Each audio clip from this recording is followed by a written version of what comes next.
démarrer ce grand oral avec Franck Bondenas de Quartus. On va structurer cet entretien en 3 temps, Franck, si tu le veux bien. Tu vas d'abord nous parler du projet d'entrepreneur à un projet d'entreprise et nous raconter un petit peu ton histoire d'entrepreneur et puis comment tu en es venu à créer Quartus et avec quel projet derrière. On va parler aussi comment on embarque les équipes existantes et puis comment on attire les nouveaux talents, jeunes, moins jeunes. On en parlera. Et puis après, un peu les conseils d'un entrepreneur par rapport à ceux qui sont en début de carrière ou en milieu de carrière ou en réorientation de carrière. On va parler d'un petit peu tout ça. Parle-nous juste avant un peu de toi, de l'entrepreneur Franck Bondenas, avant qu'on arrive à la jeunesse de Quartus. Bonsoir. Assez rapidement, je vais parler de moi assez rapidement parce que ce qui me plaît le plus, c'est de parler du projet, c'est de parler de Quartus, de l'aventure qu'on est en train de construire et de vivre aujourd'hui. Parler de moi rapidement, je suis tombé dans l'immobilier quand j'avais à peu près 21 ans. J'ai commencé comme broker chez Bourdet, pour dire que voilà, je suis un autodidacte né et un entrepreneur acharné. À 21 ans, quand on attaque dans l'immobilier, j'en ai absolument aucune notion, hormis la notion de brokerage et la notion de transaction. Finalement, c'est l'entrepreneur qui prend le pas sur le métier lui-même.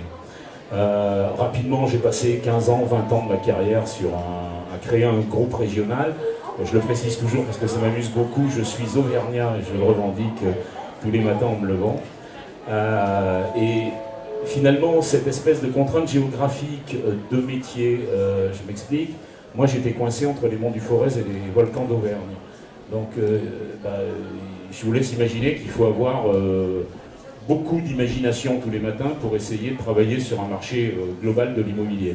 Donc en fait, je me suis rapidement créé finalement cette notion d'ensemblier urbain, cette capacité de répondre à tous les métiers de l'immobilier, ou au moins à la chaîne de valeur complète de l'immobilier. Donc rapidement, comme je crois que le premier talent de l'entrepreneur, c'est d'aller chercher systématiquement bien meilleur que lui dans chacun des métiers qu'il occupe. Donc moi c'est ce que j'ai fait, je suis donc allé chercher des talents dans les métiers que je ne savais pas faire, et j'ai créé un groupe régional qui s'est déployé sur une vingtaine d'années. Donc ça c'est mon parcours. Rapidement, ensuite c'est un constat. En fait je pense que créer Quartus c'est né de constats et de rencontres. Je crois à la valeur humaine et c'est ce qui porte Quartus aujourd'hui. Je crois aux échanges, je crois à l'humain avant tout. Avant de croire au modèle économique, je crois d'abord à la valeur humaine. Donc en fait, très rapidement, le constat a été de dire le monde change. Et je pense que s'il y a un président de groupe qui vous parlerait le moins bien d'immobilier, ça doit être moi. Parce qu'en fait, ce n'est pas l'immobilier qui m'occupe au quotidien.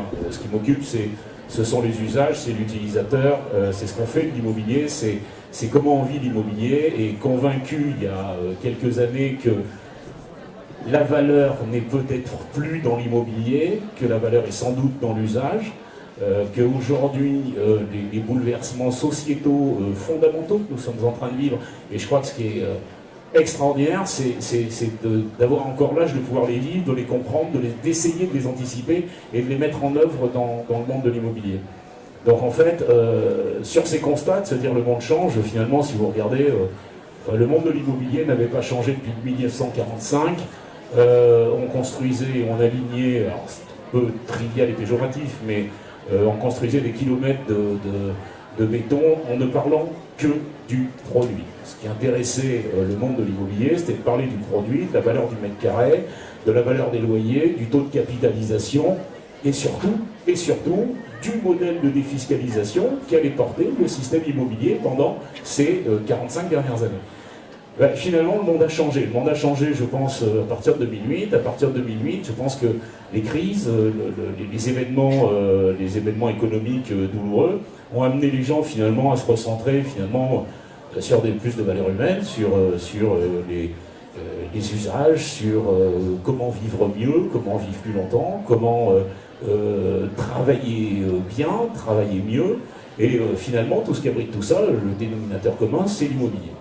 Donc, on l'a fait de cette manière. Avec qui? Avec quelle rencontre permet de faire naître c'est vrai que si vous voulez, c'est bien beau de faire des constats, seul chez soi, je veux dire, il faut être en capacité de les mettre en œuvre. Et j'ai eu la chance de rencontrer dans ma carrière un homme qui s'appelle Eric Aveillant, qui est le président du fonds d'investissement du fonds de Private Equity Nexicap, et à qui j'ai raconté l'histoire en disant, écoute, je pense que la chaîne de valeur immobilière, tous les métiers de l'immobilier sont à développer en pensant que la valeur est dans l'usage, et que demain, il va falloir s'intéresser d'abord aux usages avant de s'intéresser au mètre carré.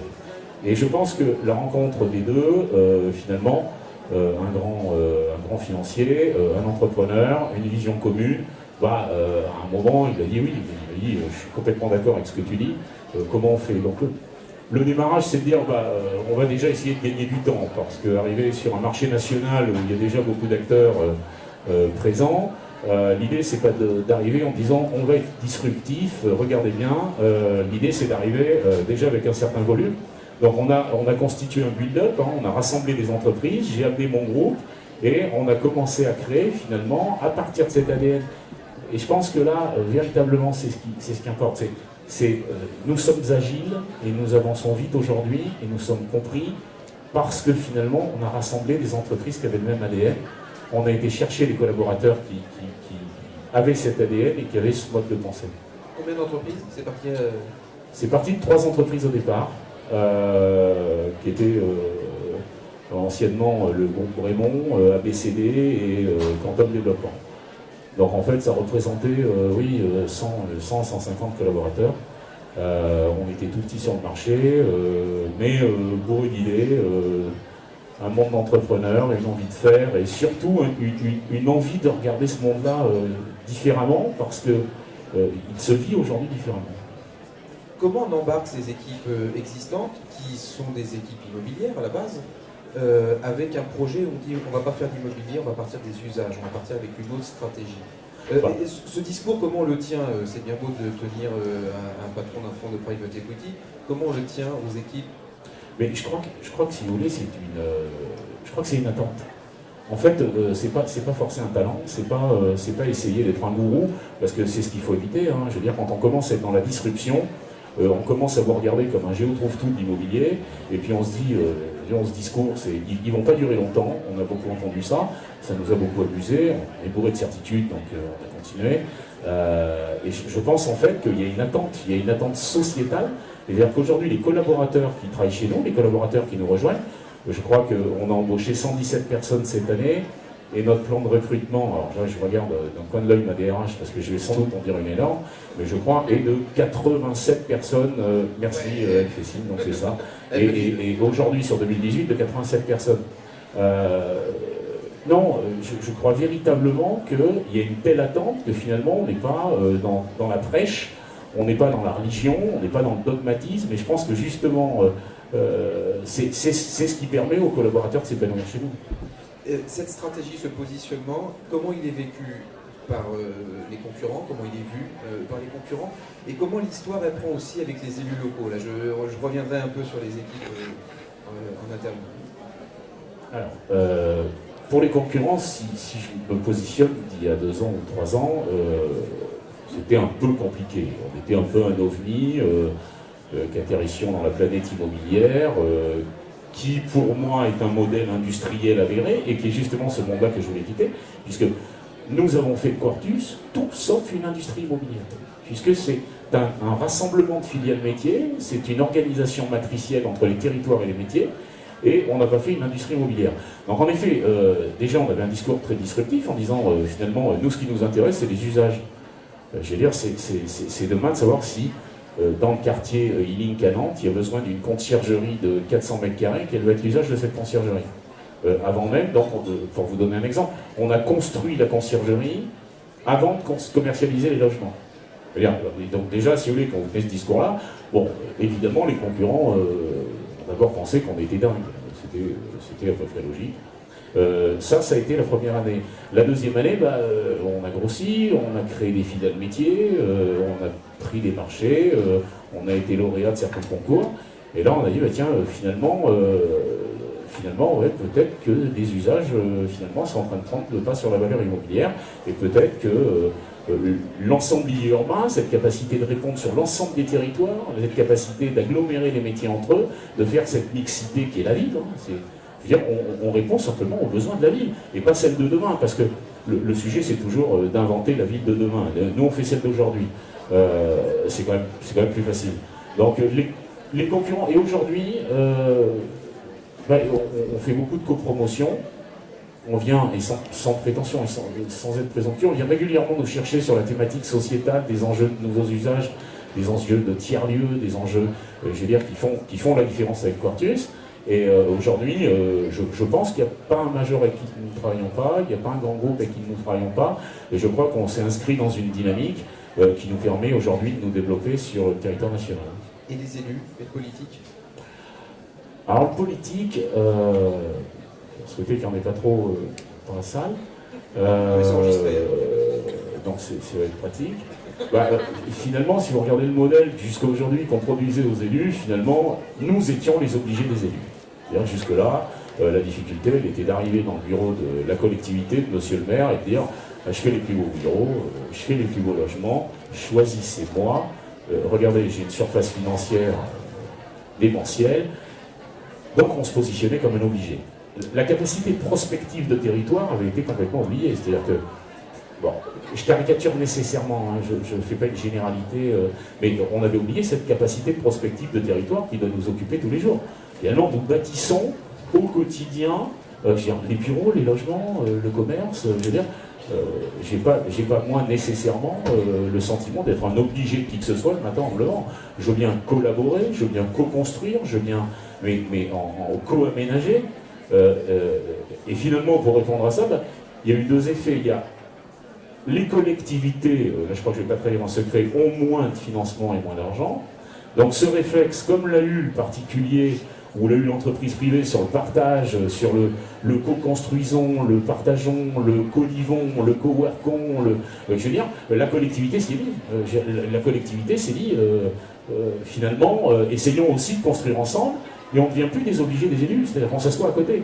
Et on a une prospective de territoire, nous dans notre expertise de promoteurs de nouveaux usages de la ville d'aujourd'hui, et la collectivité le demande.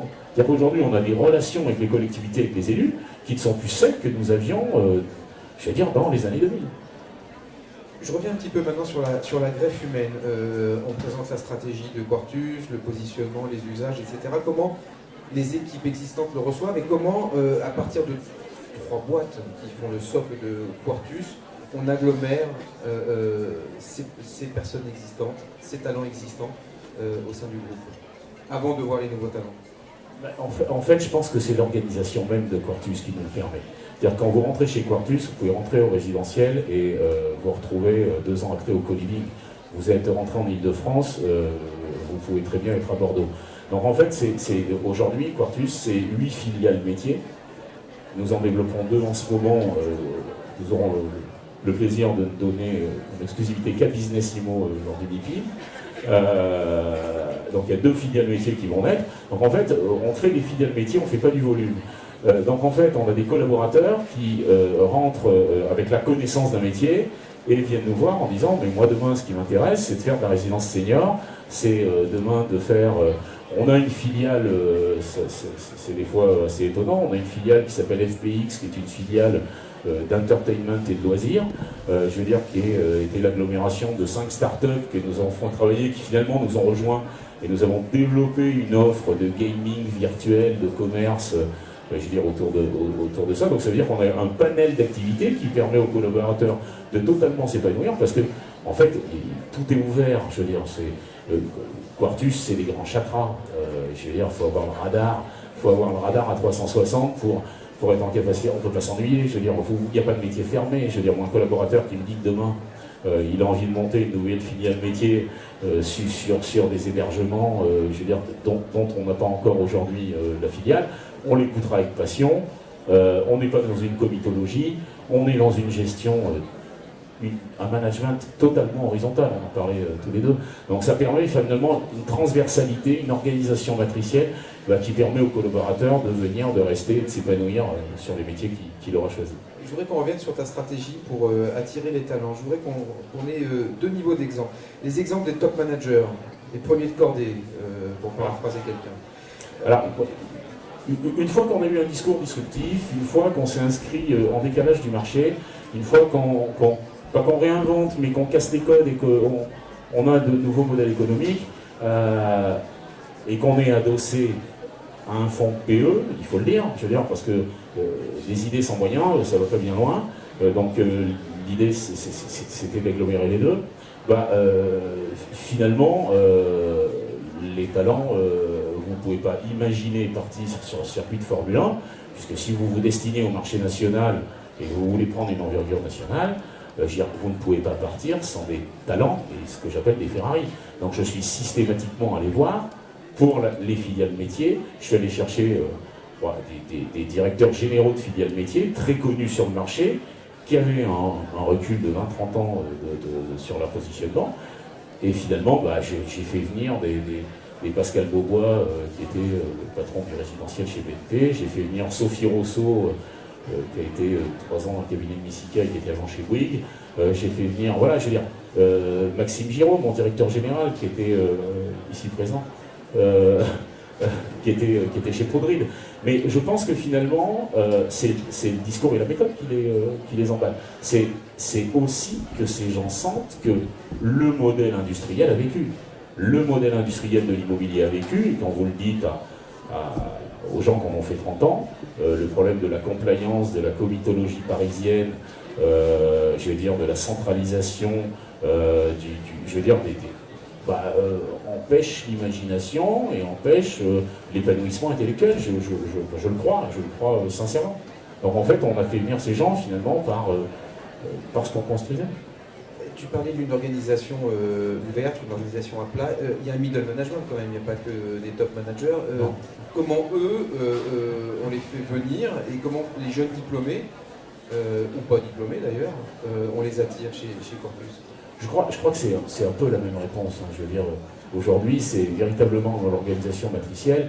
Je vois l'équipe tertiaire qui vient d'arriver chez nous, qui était pour Florence chez Bouygues, ou Alexia Di Palma, qui était aussi chez Bouygues, je veux dire, qui aujourd'hui, la liberté qu'on laisse chez Quartus à développer la filiale métier, l'activité, à la voir différemment, à l'appréhender différemment, je veux dire, nous permet, mais même chez le middle management, je veux dire, de se dire, voilà, moi je pense avoir un talent et je vais l'exercer. Parce que chez Quartus, moi j'ai pas la conviction de penser que y a une race qui a des talents et ceux qui n'en ont pas. Je veux dire, les talents, ils se révèlent à partir du moment où vous avez ouvert les chakras de tout le monde. Mais comment tu les fais émerger? Il y a des programmes là-dessus, on les accompagne? Alors, c'est la foire d'emploi, le premier qui a une bonne idée, il a gagné. Alors j'aime la foire d'emploi, j'aime bien que les gens aient de bonnes idées et c'est pas pour ça qu'ils vont gagner. Par contre, 71% aujourd'hui des collaborateurs Quartus ont fait une formation cette année. Ça veut dire que ce qui est intéressant, c'est ce qu'on vit aujourd'hui. C'est de dire, par exemple, que la semaine dernière, on avait des gens du tertiaire, du middle management, qui sont venus voir les gens du senior en disant « Est-ce que je pourrais passer 3 jours chez toi ?» Je crois, si tu veux, que c'est là qu'on fait émerger les envies, les talents dans cette forme de management. Donc aujourd'hui, je ne dis pas d'ailleurs qu'on croit toujours le rêve absolu du management horizontal, je veux dire, et puis vertical. Nous, on le pratique au quotidien, c'est un exercice compliqué, je le dis aujourd'hui avec beaucoup de recul, parce que finalement, quand vous donnez ce type de management, ou quand vous déversez ce type de management, ce que vont chercher les gens, et je crois que pour le middle management ou le top management, c'est exactement le même réflexe. Quand vous réagissez comme ça, tout le monde cherche à savoir qui a l'autorité. Alors ce qui nous intéresse chez Quartus, c'est ce qui fait autorité. Donc en fait, dans cette matière, je veux dire, toute idée, et quand tu parles de foire d'empoigne, oui, si une foire d'empoigne, c'est de savoir ce qui fait autorité, de se réunir pour savoir ce qui fait autorité, et d'arriver à faire passer quelqu'un qui est de Bordeaux au tertiaire, au résidentiel à Paris, et de Nantes au co-living. Je veux dire, je pense par là c'est par là qu'on arrive à faire ce mix. Et alors c'est quoi le problème, l'envers du décor, quand on cherche l'autorité qu'on ne la trouve pas? Il y a une peur panique? Il y a une peur panique. C'est ce que je te disais tout à l'heure, on a une petite discussion. En fait, dans le management horizontal, ce qu'on peut dire aujourd'hui, c'est qu'on a tellement formé au modèle industriel, je veux dire, l'ensemble des collaborateurs des grands groupes, que finalement, c'est la peur du vide. Je veux dire, quand un collaborateur a plus un N+1, un N-1, et que finalement c'est un travail d'équipe et qu'il faut qu'il se retourne à droite et à gauche, c'est hyper responsabilisant. Donc c'est appréhendé de façon totalement positive, mais le travers de tout ça, c'est qu'en effet, ça crée des vraies responsabilités, et pour des gens qui ont vécu pendant 20 ans ou 30 ans dans des grands groupes, d'un management totalement vertical, bourré de comitologie, de compliance, je veux dire, ça peut être une réelle difficulté. On accompagne aujourd'hui. Mais pour les jeunes qui arrivent, ils s'en foutent, ils n'ont pas connu ça. C'est pour ça que la moyenne d'âge chez Quartus est plutôt 40 ans, de tout le groupe. On a 48, là je vais me faire 48% de femmes et 52% d'hommes. Je suis à peu près bon dans les chiffres, je suis à 4-5% de parce que ça doit être 42% de femmes et 58% d'hommes. Merci. Voilà. Donc non, on essaie d'arriver à cette parité. Les nouveaux profils que tu vas rechercher, puisque tout ce qui est autour de l'innovation, du digital, de ces nouveaux usages, tu en parles au quotidien, tu le fais au quotidien. Est-ce qu'il faut aller chercher des talents qui ne sont pas forcément ici, qui ne s'intéressent pas forcément à l'immobilier, qui ne s'intéressent pas forcément à la ville, et qui en feront peut-être demain de la prose comme M. Jourdain, sans le savoir? Bien sûr, évidemment. Et tout ce que je viens de dire, c'est par là qu'on commence. On les attire comment? Mais aujourd'hui, on a aujourd'hui recruté, chez Quartus, on a des concierges. Alors, je dirais, n'imaginez pas immédiatement que, je veux dire, on a des gens qui ont les clés de votre appartement dans l'immeuble et qui sont là pour vous distribuer le courrier. C'est absolument pas ça, parce que je crois que j'en ai là dans la salle et qui ne seraient pas contents. Mais ça veut dire, si vous voulez, qu'on a inventé des postes comme le community locavore. Dans la conciergerie, on a inventé un poste, on en a 5 aujourd'hui chez Quartus, qui sont en capacité de sourcer les produits locaux pour les amener dans la conciergerie au service du quartier et des immeubles qu'on construit. Community locavore. Je crois que dans le promoteur immobilier, Community locavore, si j'avais demandé qu'on me fasse la fiche de poste, il y a peu de DRH qui m'auraient répondu. Donc à partir de là, oui, on source de toutes parts. Et finalement, on capte l'attention pour des concierges, pour du senior, pour de l'exploitation de co-living, pour du résidentiel. Je veux dire, on ne s'est pas sectorisé dans l'immobilier, puisque ce n'est pas une industrie immobilière pour nous. Donc ça veut dire qu'on va chercher, on capte des talents dans l'hôtellerie, on capte des talents dans le monde de la restauration, on capte des talents dans le montage d'opérations. C'est absolument pas écrit le matin en se levant. Ouais, tu le vois tout de suite, si ça fit pas, si ça marche pas. Oui, parce que ce mode de management, finalement, est très responsabilisant, amène ou à l'épanouissement, ou à finalement, et ce qui n'est pas une critique, à la volonté d'être beaucoup plus encadré ou d'être dans une structure moins disruptive, moins innovante, maintenant, moi je rappelle que bon, des millennials, ça va être 70% de la population active en 2030. Donc je considère que je suis déjà même un peu vieux pour avoir tous les réflexes qu'il faut. Donc vous imaginez qu'on embauche d'abord ces gens-là, que c'est leur avis nous intéresse tous les matins, et qu'on en a qui rentrent sans trop d'idées de l'immobilier, et qui finalement, on a des exemples concrets chez nous, je veux dire, qui sont des vrais talents d'immobilier. J'aimerais justement qu'on puisse en parler de ces talents de demain. J'aimerais avoir un peu, toi, ta vision que tu as. D'abord des millennials, on en parlait. Est-ce qu'on peut en avoir une vision? On les a catalogués en génération Y, Z, je sais pas quoi. Oui, on a digital native. Bref, on met plein de branding là-dessus. Ouais, on met un gros branding là-dessus. Et en fait, on est souvent surpris parce que... Alors, moi, digital native génération, je pense que c'est quand même ce qui correspond. Hein. Je veux dire, c'est bien celui qui est né avec un portable dans la main. Hein. Je veux dire, il faut un moment et qui passe sa vie appuyé sur des boutons. Mais il faut le sortir de là? Comment? Il faut le sortir de là, lui ou... Non. Parce que j'en ai 2 à la maison, moi, donc je veux juste savoir si un jour ils pourront lâcher leur portable. Non. Non, ça, je crois que... Non, par contre, le réflexe qu'on doit avoir, c'est simplement que c'est un outil. Je veux dire, il faut arrêter de penser qu'on est entouré de geeks, qu'ils ont que ça en tête. Je veux dire, tout ça, c'est un outil technologique au service de l'homme. Je veux dire, c'est comme la digitalisation chez Quartus. Moi, ça ne enfin, je vais le dire, mais je le dis fréquemment et ça choque mes équipes, mais ça ne m'intéresse pas. L'outil technologique en lui-même ne m'intéresse pas. C'est un service, je veux dire, arrêtons de l'appréhender comme avec une peur panique. Non, le millennials, il est né avec ça. C'est un outil technologique qui lui permet de partager, avant tout de partager. Et je pense que finalement, c'est ça, je veux dire, ce mot-là est très important parce que c'est le partage, c'est avant tout le partage. C'est le partage pour avoir moins de charge mentale, c'est le partage pour travailler, c'est le partage pour vivre, c'est le partage pour se déplacer. Finalement, ce sont des outils de partage.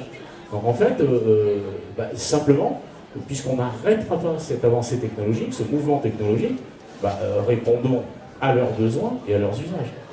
Aujourd'hui, répondons en coworking, répondons en co-living, répondons, je veux dire, à des usages qui sont aujourd'hui attendus par eux et qui sont assez naturels finalement si on réfléchit. On revient à l'essentiel de l'humain. Et ta vision des jeunes qui se destinent à travailler dans l'immobilier, quand tu leur dis que grosso modo ça sert à rien puisque l'industrie immobilière est en train de mourir, qui arrivent dans la volonté de fabriquer la ville de demain et tu es en train de nous dire qu'il faut fabriquer celle d'aujourd'hui, comment tu... Oui, je crois, j'aime pas le leitmotiv de on fabrique la ville de demain, c'est le grand branding de tout le monde. Je veux dire, moi ce qui m'occupe, c'est celle que je vis le matin en me levant. Quoi. Je veux dire, si c'est pour dire que on est en train de faire celle dedans. C'est celle qui dure un peu dans le temps quand même. Oui, mais non, parce que justement, je pense que la grande différence aujourd'hui dans le monde de l'immobilier, c'est qu'on pense avant tout réversibilité. C'est qu'aujourd'hui, il s'agit de ne plus figer les usages dans le béton. C'est-à-dire qu'aujourd'hui, on doit être en capacité de construire des immeubles réversibles en tout domaine. Je veux dire, la déprise commerciale dans les centres-villes, si on n'avait pas imaginé qu'on allait coller des franchises de commerce, de fringues, tous les 4 mètres, et qui font à peu près la même chose, qui viennent des mêmes pays, qui sont vendus au même prix, on n'en serait peut-être pas là aujourd'hui. Je veux dire, si on avait remis du métier, simplement du métier, de l'artisan, des gens qui travaillent, je veux dire, même la notion de travail finalement, est-ce que la notion de travail salarié existe depuis si longtemps? Pas tellement, on parle d'occupation. Je regarde aujourd'hui les gens qui travaillent seuls, qui travaillent pour eux, qui se remettent à fabriquer. Donc aujourd'hui, non. Je pense que, je dis pas que l'industrie, je dis que le modèle industriel de l'immobilier est en mutation. Je dis que, attention, oui, parce que je ne suis pas convaincu que dans 30 ans, je veux dire, tout le monde soit propriétaire de son logement. Je veux dire, ce qu'occupent la plupart des Français, je veux dire, aujourd'hui. Je ne suis pas convaincu qu'on aille vers ça. Je suis plutôt convaincu que c'est l'offre servicielle, c'est l'offre d'usage qui permettra de qualifier demain le monde de l'immobilier. Et que peut-être que demain, je veux dire, les ensembles immobiliers, je veux dire, la mobilité, je veux dire, tout le monde devient mobile.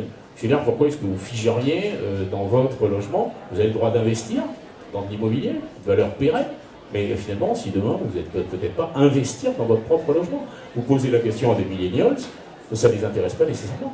Par contre, si vous leur dites, est-ce que vous investiriez dans l'immobilier? Oui, mais pas nécessairement dans mon logement. Et je préférerais vivre en co-living. C'est assez étonnant. C'est-à-dire que demain, on n'aura pas le même modèle d'investissement immobilier, ça ne sera pas la même industrie, elle n'est pas morte, elle mute. Les jeunes qui arrivent, qui toquent à la porte de Quartus, ils ont faim, ils ont envie de bosser, ils ont les dents longues, ils ont de l'ambition, déjà, ils sont un peu nonchalants ou ils se laissent vivre? Non, enfin on peut pas...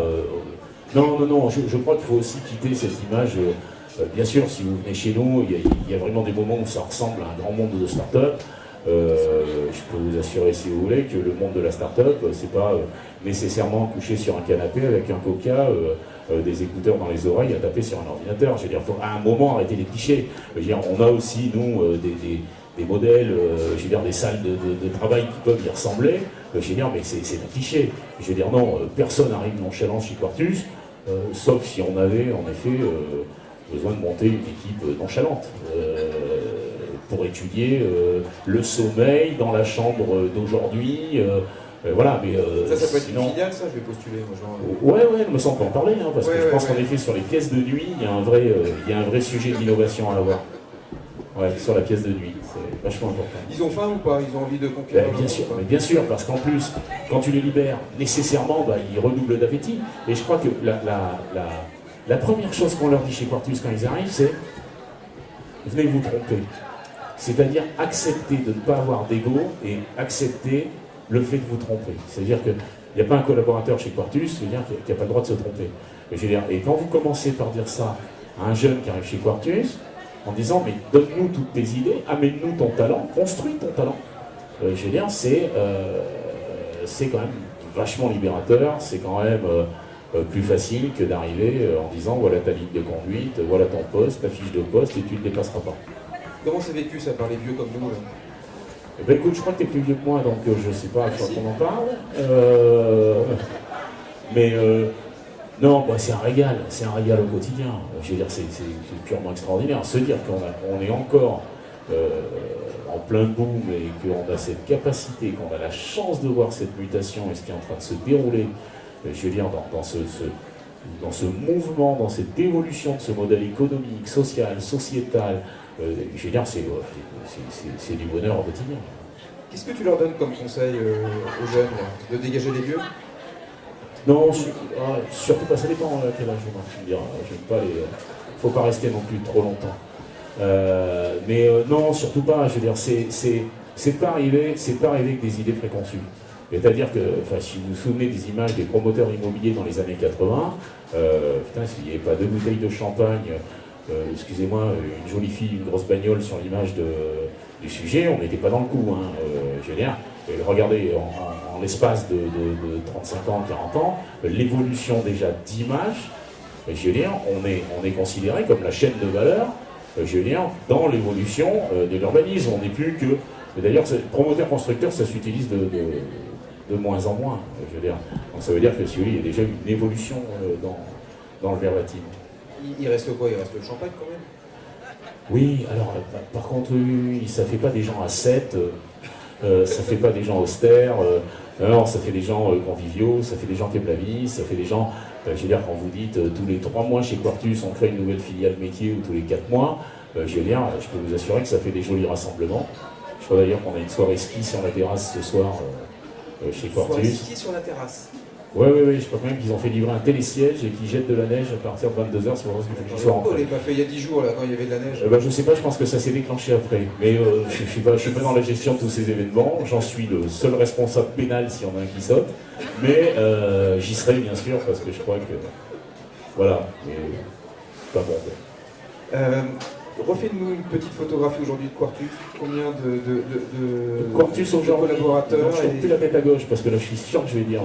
Donc aujourd'hui Quartus c'est 260 collaborateurs, c'est 8 filiales métiers, c'est implanté sur 6 territoires, bientôt 7. La création de 2 nouvelles filiales métiers et un recrutement de 87 collaborateurs cette année. Si on se revoit dans 2-3 ans, j'espère qu'on va se revoir avant, ça sera quoi l'univers de Quartus? C'est appelé à se développer, c'est exponentiel? Ouais, je pense que ce que je voudrais, c'est que le rêve, ça serait de pouvoir dire, dans 30 ans, Quartus, c'est la plus grande société de services immobiliers en France, de services, j'ai dit, puisque je ne cherche pas les volumes. Donc c'est de pouvoir dire, on sera présent sur un nombre de filiales métiers. Je pense que d'ici 2-3 ans, j'ai une vision d'à peu près 14 filiales métiers différentes dans l'immobilier, une vision de 400 collaborateurs et d'un certain nombre de chiffres d'affaires. Avec une vision nationale ou oui. internationale? Non, après on traite du volume. C'est-à-dire que il faut qu'il y ait de l'ADN là-dedans. C'est-à-dire que si c'est pour aller chercher du volume à l'étranger ou en Europe sans qu'il y ait une valeur ajoutée Quartus, ça ne m'intéresse pas. J'ai toujours dit, et je l'ai dit au patron du résidentiel et à l'ensemble de mes équipes, je crois que vous êtes le seul président qui dit attention, 3500 logements, on s'arrête. Parce qu'après, la tentation, elle est de rentrer dans le modèle industriel et de dire pourquoi demain je ne ferai pas 5, 6 000, 10 000 et que je n'irai pas à l'étranger, que j'en ferai pas 20 000, 30 000. Bon, enfin, après, c'est un modèle industriel. C'est couramment ce que j'appelle la machine à fabriquer des saucisses et c'est tout ce qui ne m'intéresse pas. Je veux dire. Donc, partir plutôt sur des valeurs ajoutées. Oui, demain, aller avec. On a été appelé récemment à Rotterdam et à Munich sur des opérations de résidence club senior du modèle Quartus. Je veux dire, à l'étranger, ça a de la valeur ajoutée. Aller demain faire du co-living, alors on ira moins vers les pays du Nord parce qu'ils savent le faire aujourd'hui mieux que nous, mais sur des pays qui aujourd'hui ne sont pas encore porteurs de marques de co-living, bien sûr on ira. Mais avec une valeur ajoutée Quartus, il y a un ADN Quartus, donc on ne s'interdit rien. En fait, le principe de Quartus, c'est qu'on ne s'interdit rien. Je voudrais redonner la parole en conclusion à l'entrepreneur. Franck Mandela, s'il avait 20 ans là aujourd'hui, s'il était en face, qu'est-ce qu'il attendrait comme message d'un chef d'entreprise? Peut-être qu'il voudrait être journaliste chez Businessimo. C'est pour finalement, c'est peut-être la carrière que j'aurais. Non, je pense que oui, moi heureusement oui, j'ai eu 20 ans, j'ai eu la chance de croiser des gens qui m'ont à chaque fois aidé à grandir, qui ont été d'une grande richesse, on croise toujours ses mentors. Moi j'ai eu la chance de les rencontrer à 20-25 ans. Ouais, j'espère, c'est de l'inspiration, c'est-à-dire que surtout aller chercher de l'inspiration. Dans la rencontre avec les entreprises, avec les entrepreneurs, chercher de l'inspiration. Tu as envie de rentrer dans ce secteur? Comment? Tu aurais envie de rentrer dans ce secteur, les services immobiliers, les usages? Ah oui, bien sûr. Ah oui. Même à 20 ans, t'aimerais? Ah oui, parce que quand tu vois le panel d'offres que ça présente, quand je te dis que tu peux être community locavore, ou bien chef de projet du tertiaire sur des immeubles de plus de 10 000, le panel est exponentiel. Ça veut dire, qu'on a des métiers, ou alors on a embauché récemment 37 intermittents du spectacle pour notre filiale Entertainment, pour faire un show sur un tour qui s'appelle Picopolis, qu'on propose aujourd'hui aux centres commerciaux qui sont en crise commerciale. L'idée, c'est de revenir réimplanter dans les centres commerciaux qui perdent de l'enseigne, qui perdent du mètre carré loué, d'amener finalement du service de loisirs sans investissement figé, une fois de plus. Donc, si tu dis que tu peux être intermittent du spectacle chez Quartus, community locavore ou patron du tertiaire, avec une filiale qui fait 200 millions de chiffres, en effet, ça ouvre quand même quelques perspectives. Et ça arrache pas les cheveux, la DRH, là? Ah si, non, si, voilà. Alors, d'ailleurs, elle n'en a plus, c'est une perruque. Et j'ose même plus la regarder. Je lui envoie même des messages le week-end pour savoir si elle est encore vivante. Ça a l'air d'être passionnant en tout cas. Merci beaucoup, il nous reste quelques minutes pour des questions. Il nous reste même un peu de temps, mais comme il voulait finir un peu plus tôt, Franck. Si, journaliste qui va rentrer chez lui. Non, pas du tout. Non, son auditeur, c'est 45 minutes parce que derrière tu as une interview et je comprends pourquoi en fait il y a une soirée ski. Si j'avais su. Oui, j'ai prévu de t'y emmener. Ah zut. J'ai mon flocon, moi je peux. Oui, viens avec tout ce que t'as. Une question. Faut que je désigne président. Vous n'avez pas de question? Non. Ouais. Ah, ça va me faire plaisir, je le sens. Il voudrait ton CV si tu veux rentrer chez Business Immo. On construit pas la ville du futur, mais pourtant la ville d'aujourd'hui que l'on construit, on va l'utiliser dans le futur. Oui. D'accord. En quoi ce qu'on imagine aujourd'hui peut être applicable et duplicable dans le futur, y compris si on se dit qu'on va régénérer la ville sur elle-même tout le temps. Comment aujourd'hui on peut imaginer quand même la ville d'aujourd'hui pour les usages du futur? Par la réversibilité, c'est-à-dire que je crois que vraiment ce qui nous occupe, c'est de dire tout doit être réversible, c'est-à-dire que la résidence senior d'aujourd'hui n'est pas nécessairement la résidence senior de demain, et qu'on doit être en capacité chaque fois qu'on imagine un projet, qu'on travaille. C'est pour ça aujourd'hui que je lisais l'autre jour avec attention le message de la présidente de la Fédération des architectes de France, qui disait, vous vous rendez compte, maintenant, il n'y a plus l'architecte qui est le seul maître d'œuvre de cette ville d'aujourd'hui ou ville de demain. Vous vous rendez compte, maintenant, on a des gens qui fabriquent des tiers-lieux, on répond en équipe.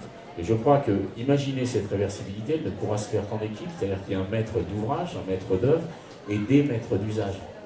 Et c'est là que la réversibilité intervient.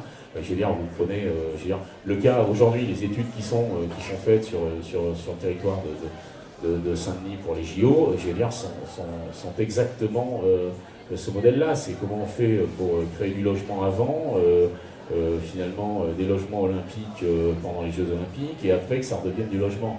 Finalement, cet exercice au quotidien pratiqué sur les pieds d'immeuble, sur ne pas faire un immeuble monolithique, sans mixité générationnelle, sans mixité sociale, sans mixité, c'est l'exercice au quotidien qui permettra d'avoir réappréhendé et de pouvoir faire muter l'immeuble de demain. il faut changer la norme. Les normes. Ouais, je crois que c'est voilà, on va se faire des amis encore. Oui, on a été enfermé dans ces modèles et la norme. Enfin bon, on entend aujourd'hui de prochaines lois sur l'obligation de résultats et pas de moyens. Et je crois que si on arrive à ça, on aura fait en effet un pas gigantesque dans la construction. Mais je pense que la technologie va prendre le pas sur la norme. Je pense qu'aujourd'hui, le BIM ou je veux dire, les sujets qui nous occupent dans la construction vont finir par noyer la norme. C'est-à-dire qu'on aura des erreurs infinitésimales qui aboutiront à faire en sorte que ça noiera la norme. Une autre question. Moi j'en ai une dernière. On a beaucoup parlé de la ville, Ouais. on n'a pas parlé du rural. Alors je sais que ça te touche. On peut le fabriquer, le rural, demain? Ou le refabriquer? Le réinventer? Oui, je pense que c'est vraiment un sujet qui me touche personnellement. J'en parlais avec Jean-François tout à l'heure. On m'a permis la sortie d'un film sur la déperdition du monde rural, le problème de succession de la terre, le problème des paysans à qui on a demandé de rentrer dans un modèle de production intensif et à un moment on s'est aperçu que ce qu'on produisait n'était pas bon pour l'homme et d'un seul coup on dit arrêtez tout, je veux dire, ils se sont endettés, ils ont produit de façon à nouveau monovalente, monolithique, les mêmes produits destinés à l'industrie agroalimentaire, on arrête le système et je pense que oui, je pense que nécessairement l'ère dans laquelle on est rentré du mieux manger, du mieux vivre, je veux dire, va nous amener nécessairement à changer nos réflexes d'alimentation et donc à changer cette appréhension du monde rural de culture intensive. Ça va prendre des générations. Il y aura eu beaucoup de morts. Mais je pense que là aujourd'hui, on a une capacité à se retourner sur ce monde-là et à le réenchanter par une diversification je veux dire, de produits, de cultures, ouais, il y a eu beaucoup de mal de fait, mais il faut le réinventer. Il faut fabriquer les deux, c'est ça? Fabriquer Oui, la ville. mais à un moment, on aimait beaucoup la théorie de fabriquer les villages dans les villes chez Quartus. Et souvent, on répondait en disant, finalement, on fabrique des villages dans les villes. Ouais, alors après, on a arrêté de le dire, parce qu'on dit, on a laissé mourir les villages. Donc, c'était pas une bonne idée de dire, s'il faut implémenter les villages dans les villes quand on a laissé crever les villages, je veux dire, c'était pas une bonne idée. Mais oui, de toute façon, je pense que le changement des modes de travail, je veux dire aujourd'hui, l'évolution du mode de travail, l'évolution des modes d'alimentation, l'évolution des modes de déplacement vont radicalement changer le paysage et même rural. Merci beaucoup. Merci Franck. Et puis voilà, si vous êtes intervenant du spectacle, je ne sais quoi, vous pouvez venir postuler ce soir. Voilà, c'est un accueil aussi.